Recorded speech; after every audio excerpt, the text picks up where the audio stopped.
Tonight, Pascal Lamy is going to reflect on what's gone wrong and what we need to do to fix it. He's someone who's thought long and hard about these issues, having spent a large part of his remarkable career in the public arena.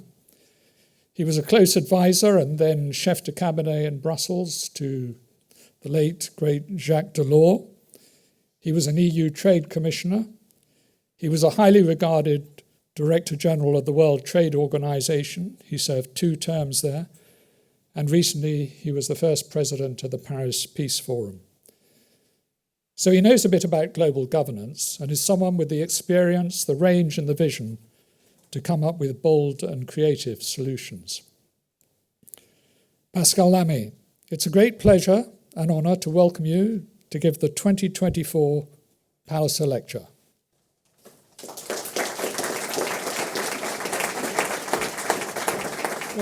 Good evening, ladies and gentlemen.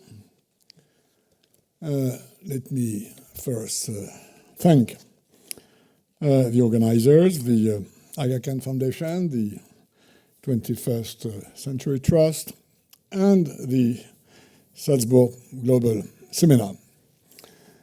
All 3 organizations with whom I have some acquaintances.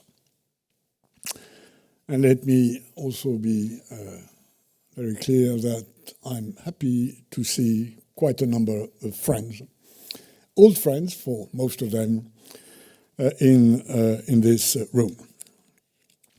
Now, you've saddened me with an incredibly difficult topic to deal with, but I will try to face the challenge, starting with what I believe we all agree on, without beating the bush, which is that we are living through times that evidence a total breakdown of global governance. Like a number of you, I've been in this business for, let's say, roughly 40 years when I started at the G7 Sherpa when Delors landed in Brussels in 1985. And I have never seen such a mess. And for somebody of my generation, who've been working, believing that the world would be a better place.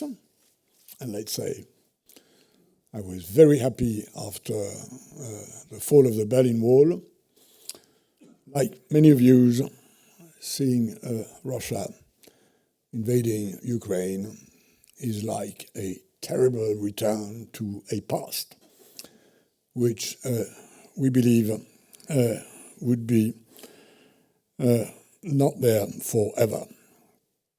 And I think everybody in this room knows how this word of polycrisis is now all over the place.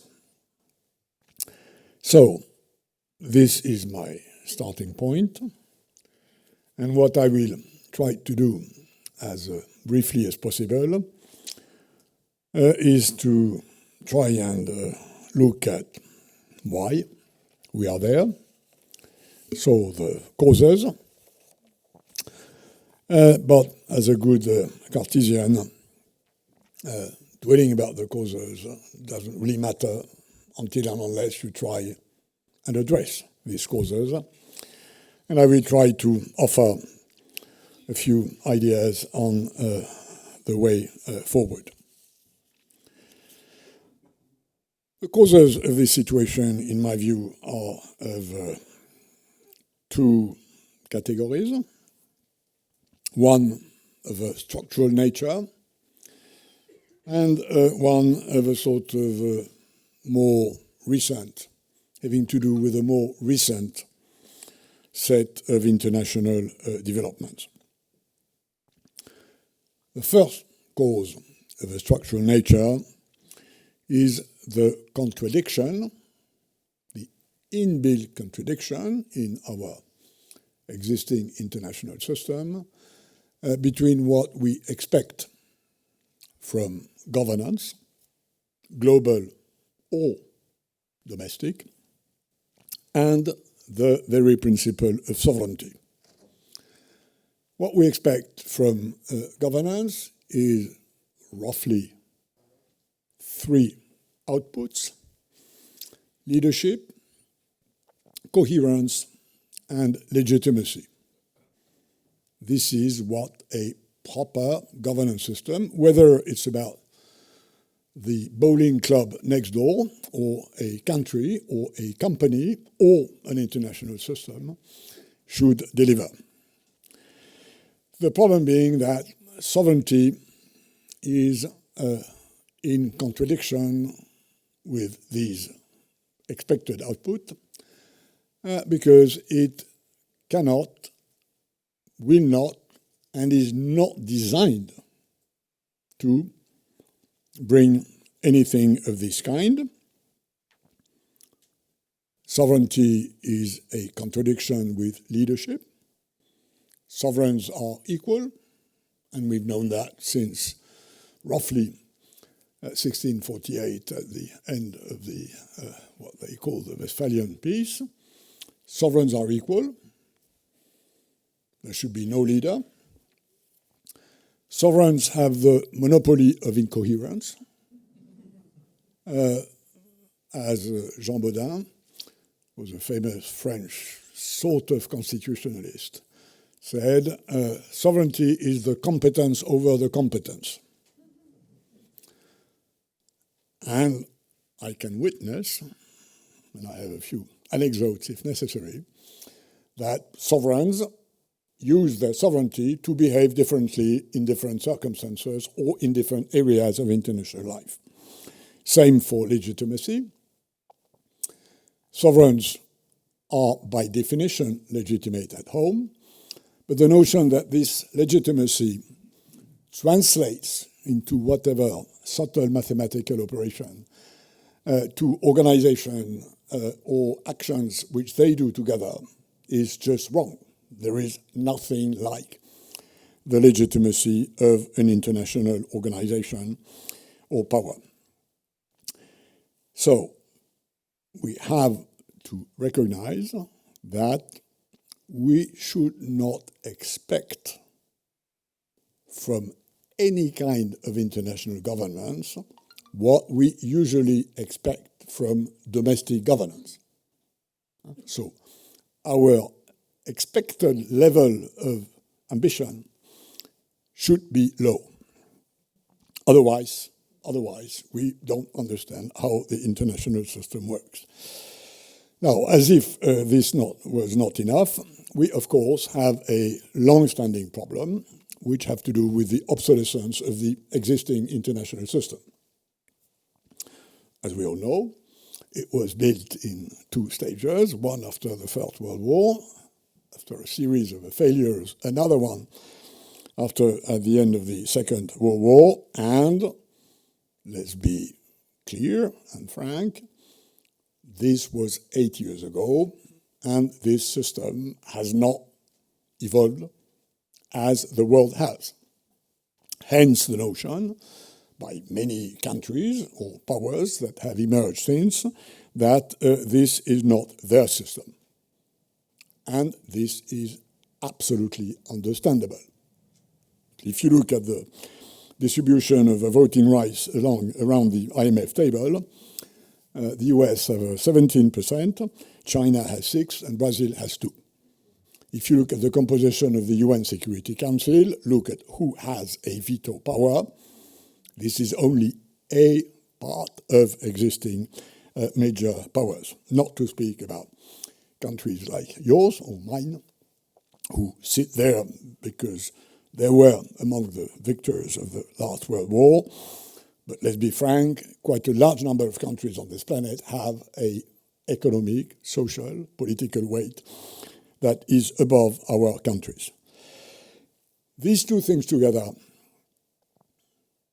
should lead us to the conclusion that the system is not fit for purpose. But this is not enough to explain the mess we're in. I think we've also now have the result of tensions that have increased, developed for the last, let's say, 10, 20 to 30 years. Some of them have already, by the way, resulted in open armed conflicts, such as the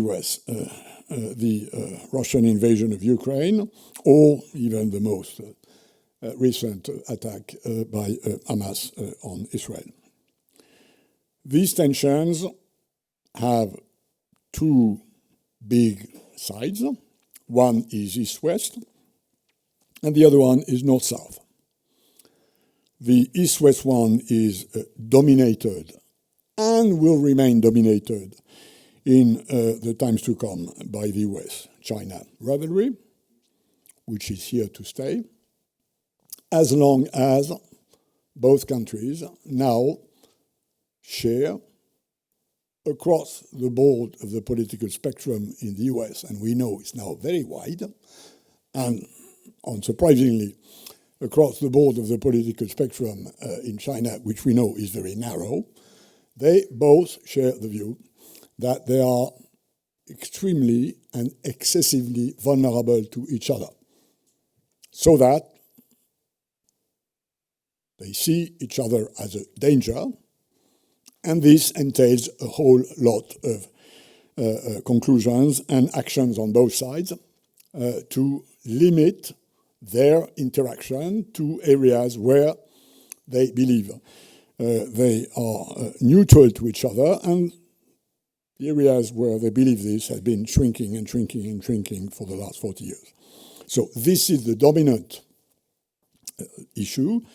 But of course, when you see the rationale which Putin puts forward in explaining why he invaded Ukraine, we understand that there is more than a US-China rivalry, and that there is also a view by Russia that this system has to be totally destroyed and possibly replaced by another one in the future. And of course, I think we also will agree easily that you cannot totally disconnect the US-China rivalry of what is happening in Ukraine. As if this was not enough, we also have the North-South increasing tensions, a series of layers of frustrations, disagreements, starting, of course, with the memory of decolonization, which seems, by the way, for many countries and many populations on this planet to be higher than 10, 20 or 30 years ago. We've had this reasoning on many countries' side that the West or the North has not properly behaved, the sort of dual standard theory, which I think makes sense in some cases. We've had the COVID apartheid, which is a name I gave to what happened in the incredibly unfair distribution of vaccines at the time of COVID. And we now have a climate polarization that is increasing for obvious reasons, which means that the one responsible for what's up there are industrialized countries, and the one who will bear most of the damage of global warming have nothing to do with this stock and are on the victims' side. There are more than these layers of frustrations, but for the sake of brevity, I will limit this description here.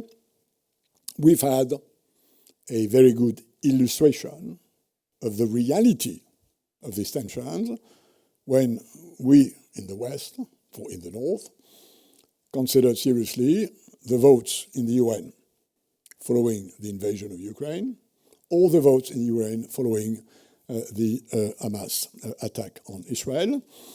It's a southern country, South Africa, that brought Israel to the International Court of Justice on a case that Israel was committing a genocide in Palestine. This is where we are. Who among you in this room would have thought 10 years ago we would be there? Not many. I read a lot. I still listen, I think, quite a lot. So this is the reality. This is not just an international problem. This situation is extremely dangerous domestically. I often think of a Gramsci well-known formula, the old is dying, and the new struggles to be born. In between is the time of monsters. He said that in 1930. The fact that this international system is now unable to deliver what is expected from a proper global governance system has domestic consequences. It has to do with the space populism is now occupying in our political systems, the tendency to scapegoat, which is enhanced by social networks, some kinds of exacerbation of nationalism. These consequences are there now within our system. It's not just a question of not being able to deal with these issues together. It's a question that within our systems, it now starts fracturing and polarizing as we can see it. So, starting from that, what's the way forward?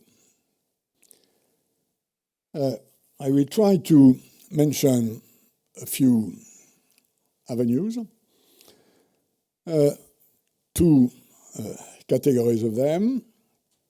One in the tradition of the existing international system with a function of rules making and rules enforcement. And then another one which is probably more innovative and more fit for purpose, at least for the times to come. On the first one, traditional approaches is about remaining within the Westphalian system, within the system where the main actors of international cooperation are sovereigns. And I think we can look at something which is more neo-Westphalian or something which is more supra-Westphalian. The neo-Westphalian approach is the one a lot of diplomats today in the world are thinking about, not really discussing about, but thinking about. It has to do with trying to fix a number of problems this World War II inherited system has, such as, for instance, rebalancing the weight of countries within this system, sort of reweighting the weight of power, refitting the way these organizations work. As we all know, and I know that because I was the boss of the WTO during 8 years, as we all know, these organizations are all member-driven. And on this, I will leave you a little secret. When I became DG of WTO, a former deputy DG of WTO named Andrew Stoller, witty and very good cartoonist Australian guy, offered me a picture as a gift for the beginning of my mandate. And this picture was a very nice tree with a brown trunk and very nice green leaves. And a car had crashed into this tree. And the car was all pieces everywhere. A guy was sitting looking at this scene, me. The legend was Lamy looking at a member-driven car. And that says a lot about where we are now. So there is a way to rebalance within international organizations the member-driven nature and some sort of trust that can be given to the leaders of these organizations. This is very rare. We also have probably to relook at the basement of the existing system, basically the UN Declaration of Human Rights. There is a discussion now whether not just the superstructure of the system we built during after World War II, but the value basement of this should or not be reopened. You can see quite rapidly the arguments on both sides. Don't you open this Pandora box, it will lead nowhere. Or the other side, which is my side, which is how long will we accept China to, little by little, de-human rightize the present system. Where they are now, each time they can, they try to push this aside, as if it was a problem. Maybe it's a problem for China. But if it's a problem with China, we should discuss it with China. And by the way, this is exactly the same with what the BRICS group is apparently trying to do. It's fine, and I totally accept, as I said, that this system has to be fundamentally reviewed. But so far, there's no alternative proposal on the table. So the notion that we could, after all, in this neo-Westphalian approach, reform the system, which makes sense, frankly, there's nothing like the beginning of that because there's no serious proposal on the table. Then you have the supra-Westphalian option, which is the one that, considering that sovereignty is a problem, accept that you dent sovereignty. This is what happened at the World Trade Organization in 1994, when WTO members accepted that the dispute settlement system would become binding. No dispute settlement system in the world today is binding. If you win a case or lose a case in the International Court of Justice, as a sovereign, you keep the option or not of abiding to the determination of the judge. At the time in 1994, the WTO crossed this Rubicon when a very clever diplomat invented the fact that adjudications by the WTO judge should be accepted unanimity by members. But there was a little footnote who said, except for the voice of the losing party. This little footnote changed everything. So that's maybe one of the ways forward. I wouldn't bet on that, given that 30 years after, the US made sure that the system would be paralyzed using a procedural trick. I won't enter into the details. So this may be the way forward, but so far we've had a problem with that. And then, of course, you've got the EU system, and I don't think I need to insist on British territory about the supranational nature of the EU system, creating a supranational order and the sort of consequences it may have, including when a supranational order needs to be exited for the notion that you have to, quote unquote, take back control. So there are a few possibilities in this direction, but I think we also have to look in other directions, which is with sort of more innovative ways, the sort of getting things done approach. One of these possible avenues remains among sovereigns, and the other one is with other than sovereigns. The one among sovereigns is creating this sort of informal coalitions. The G7, the G20 have no legal basis, zero legal capacity, zero legitimacy, but they sometimes can get a few things done. And the minimum tax on multinational corporations is probably going to see the light of the day. It's a G20/G7/OECD sort of way of handling things, but it can create a result. So let's look at things pragmatically. If it can produce a result, then that may be the way to go. But it's true that it's a way to evade this problem of coherence, legitimacy, or leadership. At least the coherence coefficient is a bit there. The leadership, not really. The legitimacy, certainly not. But coherence, after all, is something. Then you have the way we've gone when we went from the Kyoto Protocol to the Paris Agreement. The Kyoto Protocol was a classical treaty binding its member with a thick 25 pages dispute settlement system. It never worked because it was too narrow in terms of the spectrum of countries emitting carbon was concerned. And it was replaced by the Paris Agreement, where at least we all agree that we should go to zero. The problem being that the price of this agreement was nothing binding. In the Paris Agreement, we all go to Rome for the same reason, but we do it differently, with different vehicles at different speeds, with different roads.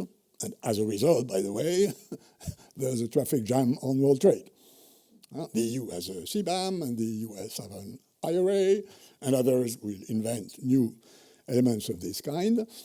This notion that it's based on nationally determined contribution is an obvious a priori negation of an international governance system.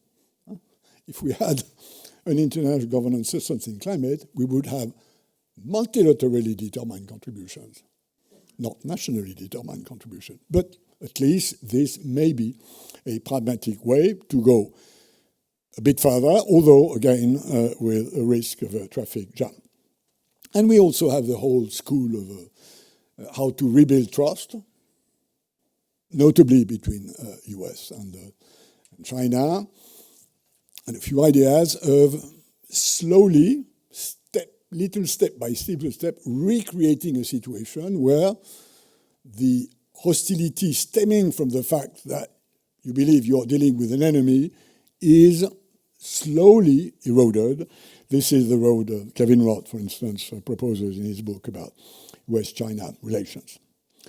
And then finally, we have the new road, the one we created with Macron in 2018 with the Paris Peace Forum, which I must say AKDN joined from quasi the very beginning, and I'm very thankful to the AKDN for that, which starts from the premise that the multilateral system is somehow clogged and that you have to do things differently. Differently meaning with other than sovereigns. Now, not without sovereigns, but with other than sovereigns, in considering that in today's world, you have many serious, powerful, result-minded actors who are not diplomats. There are multinationals, there are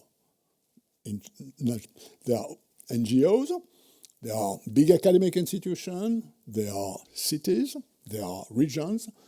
Many of these animals have a size and a capacity to influence international cooperation, which is much bigger than the average member of the UN General Assembly. So then, this is what at the time I called the polylateralism, as opposed to multilateralism, you consider these actors and you work with them so that they work together to, if not solve, at least produce results in areas like health, like climate, like development, like culture. It's not big treaties. It's not big organizations. It's usually it takes the shape of a purpose-led coalitions, and it works. I can list, and I don't have time to do that, quite a number of occasions where we've produced bits and pieces of international cooperation which were not there, which need to be there, notably at the frontier of issues which anyhow would have a hard time fitting within the traditional Westphalian system. So if it's about a taxonomy which helps several multinationals to measure the way they are, where they are in trying to achieve the SDGs, or it's about surrounding Antarctica with marine protected areas, if it's about cleaning the lower orbit of the Earth, if it's about looking at the geoengineering option for addressing climate change, there are a number of tests that have been done and that show that this can work. Now, of course, it doesn't address the whole range of leadership, coherence, and legitimacy. You don't have a big problem of coherence because the coherence is inbuilt by the actors of this coalition. If they coalesce, they create their own coherence. Leadership is not the real issue. This is very much bottom-up. This is very much platform, network-like. And for sure, it does not bring the type of political legitimacy which properly constructed institutions do. But after all, we have to accept that, I think, that legitimacy has also not just to do with the way decisions are taken, but the way decisions are taken and impact reality. And if it's about impacting reality, this is one of the possible avenues. So, to conclude, given the situation we're in, I think we have to look at the whole of these options. I can see many experienced diplomats in this room, unsurprisingly. There is a wealth of experience, and I think we need to put a bit more imagination. This is what we've been trying to do with the Paris Peace Forum. I think if you combine these different approaches, maybe we will be able to overcome the structural, fundamental forces that have led us where we are.